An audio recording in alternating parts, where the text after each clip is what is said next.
welcome back to the Northeast Florida Surf Fishing Forecast. This video was shot late Thursday afternoon next to the Jacksonville Beach Pier. Unfortunately, the water is back to mud, a 2 out of 10. Not good, guys. The wind blew south all Wednesday night and pretty much south-southeast all day Thursday. So you know how that goes in Jack's Beach. And then here's what they're doing on the pier. They're adding railings to the sections they're done with. And they're actually about to start the next set of 5 pylon sections. So little by little, maybe sometime next year, we'll be fishing from the pier. So like I was saying, Tuesday and Wednesday, most of the day Wednesday, we had mainly east winds, and the water really cleaned up nice. And then, like I said, Wednesday night, it switched over to the south. And then for most of the day on Thursday, south. And anyone familiar with Jack's Beach area, Ponte Vedra, Volano, that south wind just makes it dirty. I got some reports that Crescent was still clean. Little Talbot, Huguenot area was still pretty clean. Further south was a little bit clean. St. Augustine Pier, I called over there. They said pure mud. Water was mud and not much fish biting besides the catfish and sharks. So it's sort of hit or miss. I really hate the mud, guys. I hate the south wind and I hate the mud because it's very frustrating this time of year because we know the fish are there. And when this water gets dirty, the wrong fish are getting on our lines. The big pompano and whiting.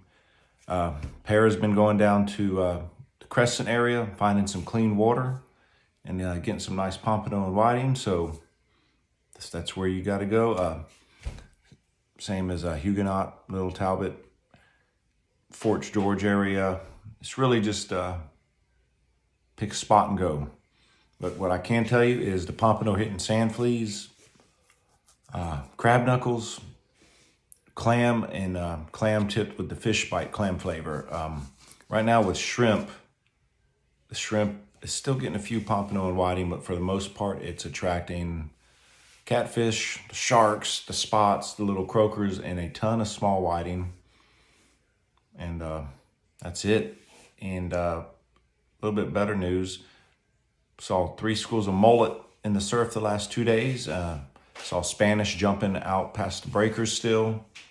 And the bluefish, they were real thick last week. And I never caught a bluefish this week, which is a good thing. I went through about 10 dozen shrimp. Never caught one blue. So it's looking up, guys. My buddy went to Flagler. Said not much going on down there, a few flounder. So the water down there is 73 degrees. Jack's Beach, it's reading 71, 72, and up in Fernandina, 71. So this week we had some decent catches, but nothing like we had a couple of weeks ago. We're just tons of whiting and a lot of nice pompano, sort of in a lull. But you have to remember what this week was. We had I believe it was a super moon, and we had really strong tides, negative low tides in the, just for instance, Jack's Beach, that tide on the low tide, it is going out. Seems like a country mile, and it's not until about 2 hours after the tide turns, it actually starts to come in. And let me tell you something, when it comes in, it's rushing in and you're having to move your stuff every 5 feet, it seems, to back up. We'll get out of that phase here. Friday, we're looking at negative 0.4. I think it was Wednesday, it was a 1.0 negative low tide, and Jack's Beach showed it was so far out, guys. And Friday, with the negatives, we got west winds. They were calling for like 8 to 15. So, one, you could, dirty water. Maybe with the light west winds, it'll settle things out.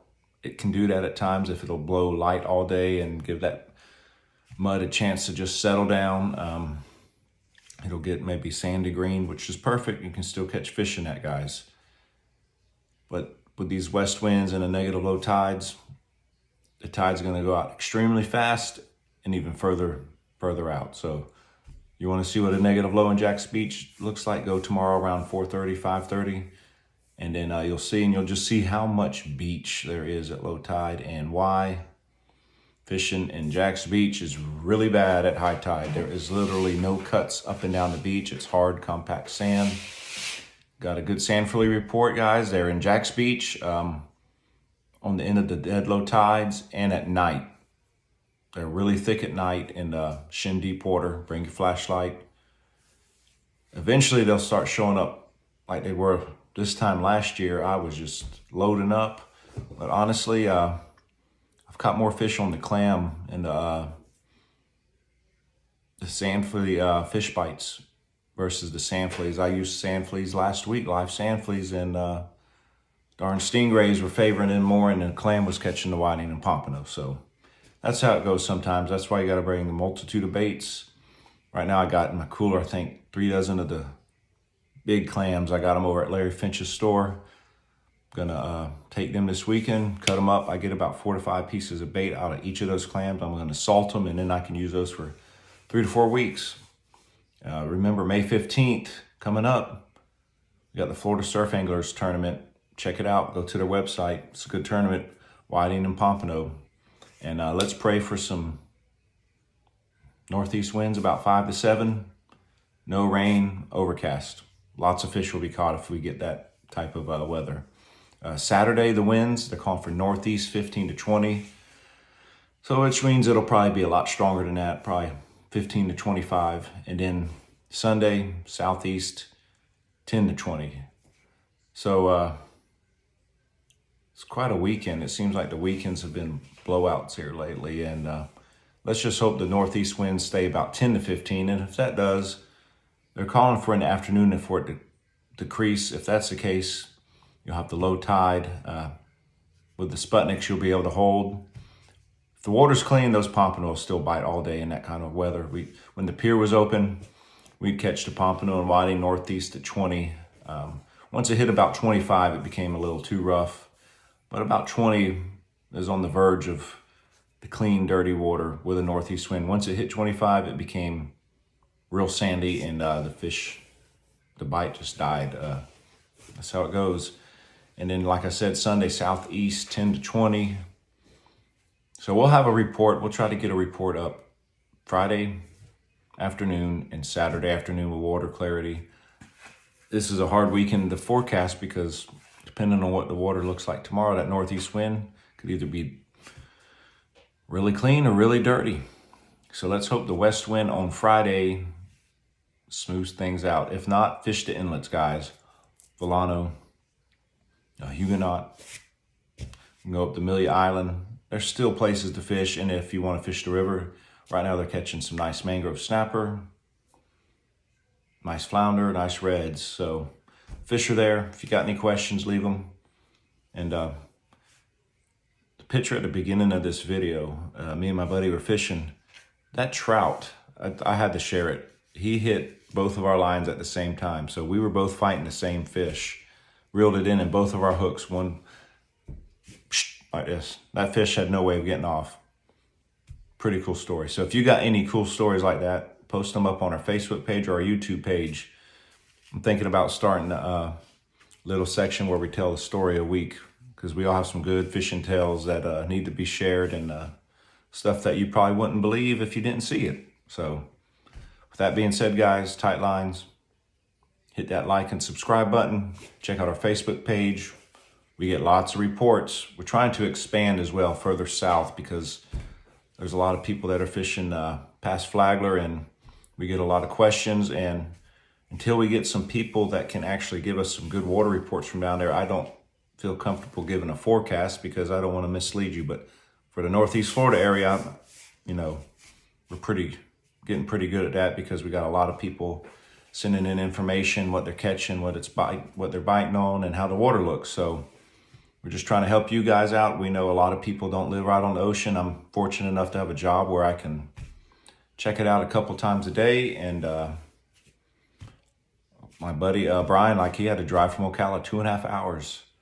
If I had to drive that far, I would really appreciate someone saying, hey, don't come today, the water's muddy, or come on, man, the water's clean. So that's why we do this. We're trying to help all of you out there who don't live on the ocean and love to fish. So keep that in mind. We're trying our best, and thank you for all those who showed up to the seminar again. We already got about 20, 25 people. I'm getting messages that asking when the next one is.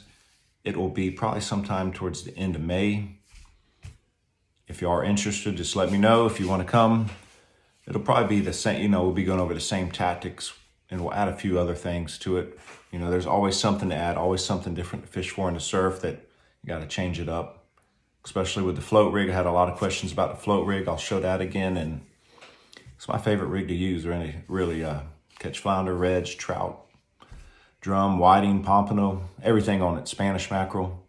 You just have to fish it different for each species of fish. So hope y'all have a good weekend. Catch them up, send me the pictures, or I'll get them on our page, and tight lines.